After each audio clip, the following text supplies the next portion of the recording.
Welcome to the podcast. My guest is none other than Todd Martin, Superintendent of the Crawford Local School District. Good to see you again, Todd. Thanks for having me again.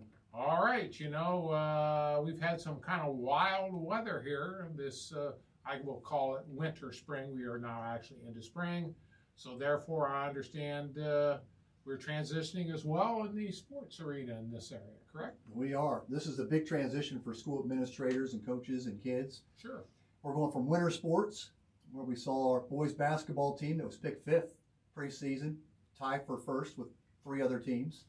Coach Sheldon and the boys did a great job. We saw our girls team win a sectional title, finished 2nd, and Coach Bauer did a great job with the girls. The girls did amazing things, and we saw our swim team set individual relay records under Coach Sarah Bruner and makes noise at the state with small Ohioans. So, it's been a great winter season. Now, it's going to be a great spring season. We're going to go into, and this is as a superintendent, probably my favorite piece, because I can one night can go see a baseball, walk across the property, see softball, walk across the property, triangle, and see track. 3 events in one night. So the superintendent, that's good. You can support all the kids, see the parents, engage the community, and all in one night. Well, you're trying to be there for everybody, and so it's nice because they're all in kind of one area, and you can make the rounds, as I always call it. It's tailor-made for a building administrator. Very, very much so. We had another thing. If anybody had a chance to see Annie, oh my goodness, talk about fine arts. The cast that was put together by Jen and Dirk Eaches, it's like every role was tailor-made for the kid that did those roles. I went there and I haven't seen Annie since I was a kid. I watched it on TV a long time ago. But I went in there and I tell you what, I was a roller coaster of emotions. When they're taking Annie, potentially going to take Annie away from Daddy Warbuck, I'm getting into the whole play. I mean, it was an amazing musical. I tip my hat to the kids in that avenue too. Not just athletics, but the fine arts. Yes. I mean, it's a balancing act. And wow. Just a lot of things going on and a lot of things to be proud of. Now, I understand you've got an update on the multi-purpose building. It is really, because of this mild winter, it's really taking shape. The walls are up. The decorative exterior wall is up. So now they're putting steel. And last I saw yesterday, we had another good day, they have the beams set inside. They're going to start putting the roof on.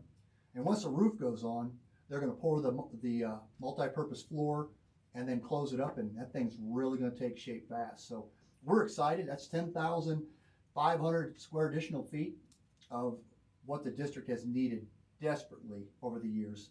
We were supposed to get that back in 2015, but they wouldn't account open enrollment as part of your population. Well, that's 30% of our population. That's a big deal. Yes.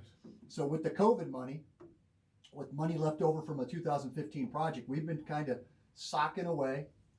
The last 3-4 years, we've used the federal COVID dollars to pay for boilers, roof, air handlers that haven't been replaced since '61.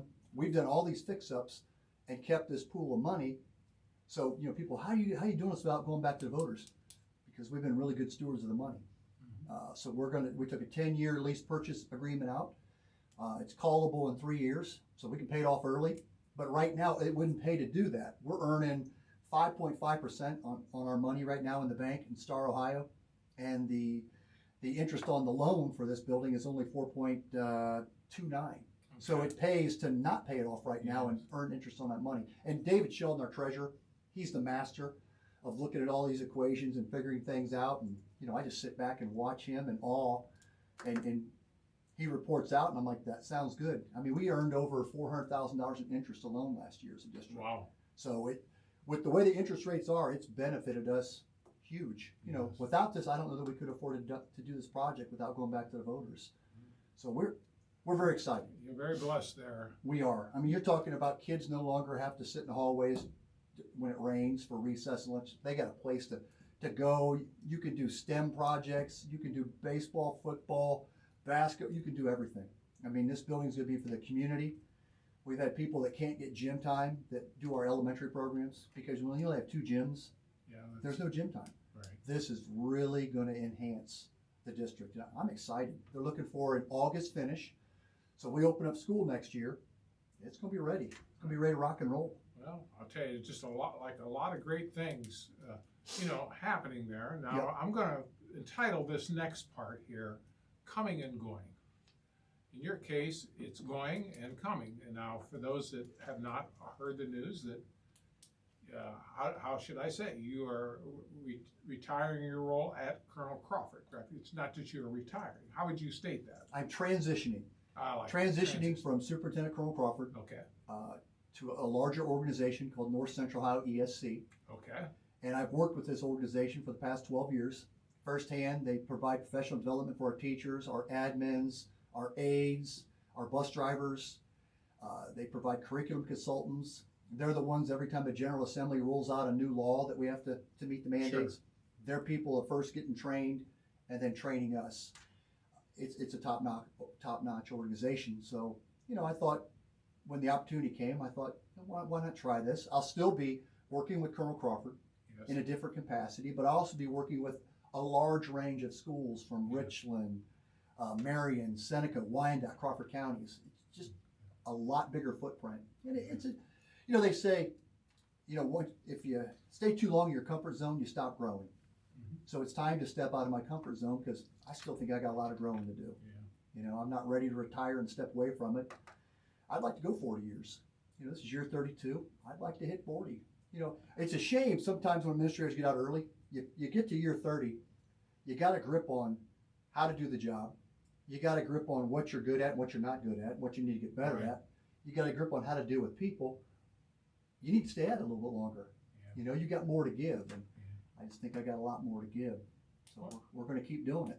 Well, that's good news, and again, I think it's good news for, obviously, you've thought this out well, or you wouldn't have made the moves that you're doing. Now, what about the new incoming superintendent? We just board approved this last board meeting, Mike Bull. He's the high school principal currently. He's been with us 2 years.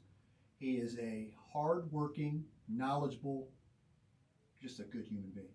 He is the perfect pick for the job. He'll do a great job as superintendent, and I'll bring him with me the next time we do another show. Okay, But I think anybody who's been around him, kids, staff, community, they know he's genuine.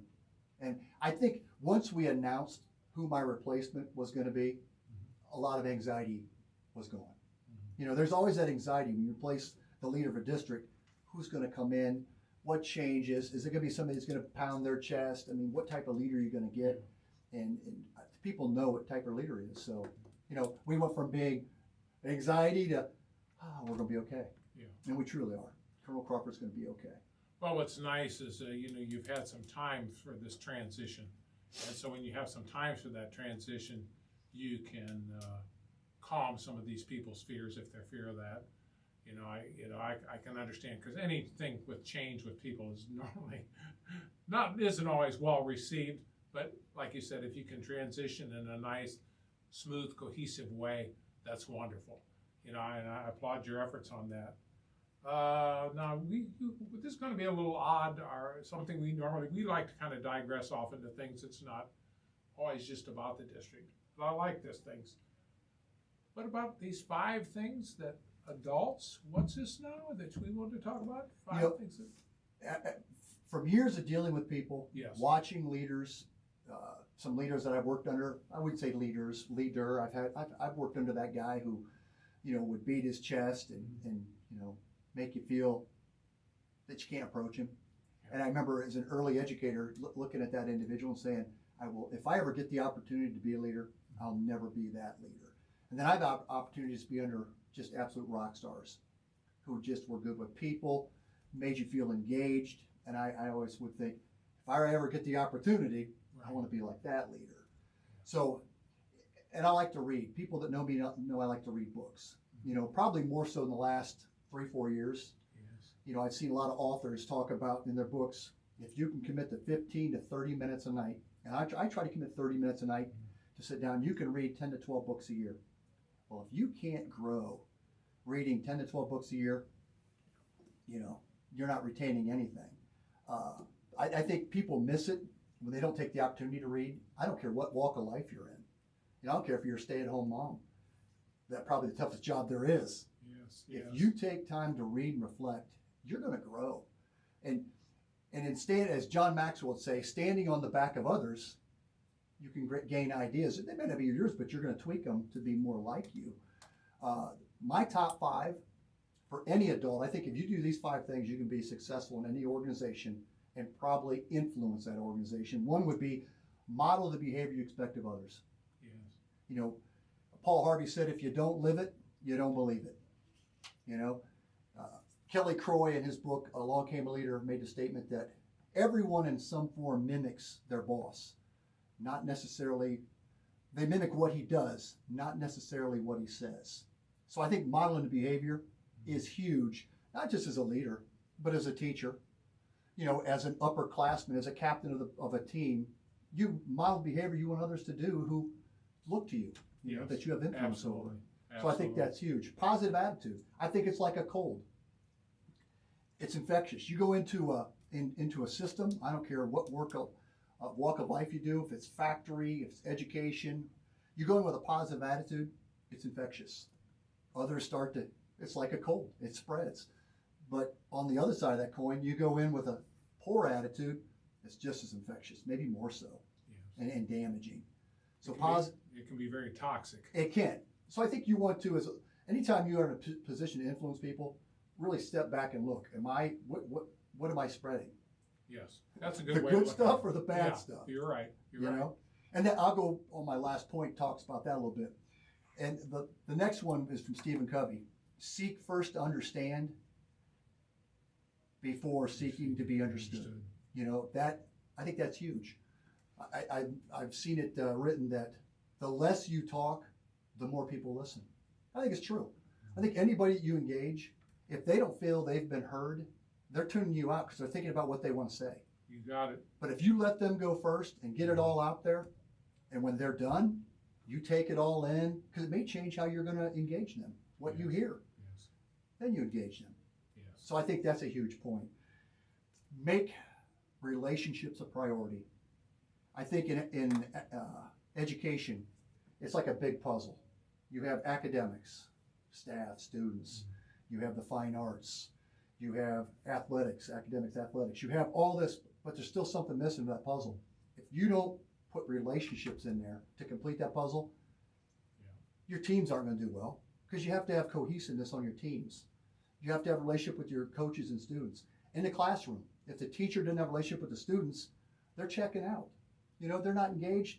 They're looking at the clock. When can I get out of this class? Yes. You know, they're not learning. I think in any walk of life, if you can throw in relationships and build that connection to people, I think your organization grows. And I try to push that hard. I truly do. And I try to walk it. Do I stumble? Absolutely. Everybody does. Yes, but that brings in my last point. Take time to reflect. Every time I go home, I try to reflect. If I had a conversation that I didn't feel went as well as I'd like it to, I reflect, what could I have done better? You know, what in the day, what went well? What didn't go well? Where can I improve? You know, I think you got to take time to do that. And I think in any walk of life, if you go home and even as a parent, reflect. How'd your interactions go with your kids today?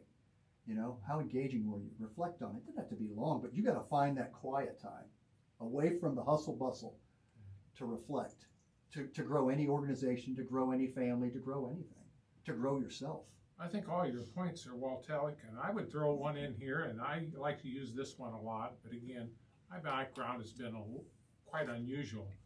But this is learn to listen for the things that's not being said. Because there are often a lot of things that I've noticed if you've ever worked with people, and I used to do quite a bit of counseling. If you would go into a counseling situation and an issue would come up, and people would spout off 2 or 3 things, if a reason for something, it's always the last reason that's the real reason. People tend, the things that they really don't want to confront, a lot of times they will hold off to the end, and that is really the number one issue, not the one that they came out of the gate with. But sometimes learning for what's not being said is just as important as about what's being said, because quite frankly, people are trying to take us all kinds of directions. But that doesn't mean necessarily that you ought to be going those directions. You've got to listen through that. I like what your points were, but everyone well taken. But that one I just throw in for, well, we'll just say that's a little addition on to yours there that I think would be helpful to our to our listeners out there, and it will serve you well in all your life. Yep. Well, I will say we have one of the biggest priority or biggest responsibilities of my job is to hire good people. sure. Well, now we're looking for that high school principal. Mhm. And these qualities are what we're going to look for. I mean, we're going to look for Absolutely. somebody who is a people person who enjoys being around people. Yeah. You know, so we gotta make that happen. I was giving my new book assignment. Oh, Our elementary principal, Cindy Boss, gave me a book, and it's titled "Becoming Better Grown-Ups" by Brad Montague. I started to read it last night. My 30-minute segment talking about interviewing kids around the country on what they think of grown-ups, how grown-ups could be better, where they're missing the mark, different things. I'm kind of excited getting into this book, but you know, next time I see you, I'll share what this book looks like. Wow. It's going to be my April read. There you go. And it's good you have goals like that. See, we go back to some of the things that you had mentioned earlier. It's always good to have goals, no matter what your age or anything. There's always something that you need to be striving for. Keeps you fresh, keeps you alert, keeps the mind fresh and alert. I know you like to work out like I do, and that's always a big part of my life. So, again, I don't know. I think pretty much covered about everything pretty well here today, didn't we? Yeah, I appreciate you having me on. I always love sharing points with the community, let them know what's happening. Well, absolutely. It's a great opportunity for any superintendent to come in here and share what's going on in their district. Well, again, I thank you very much, Todd Martin, Superintendent of the Colonel Crawford Local School District.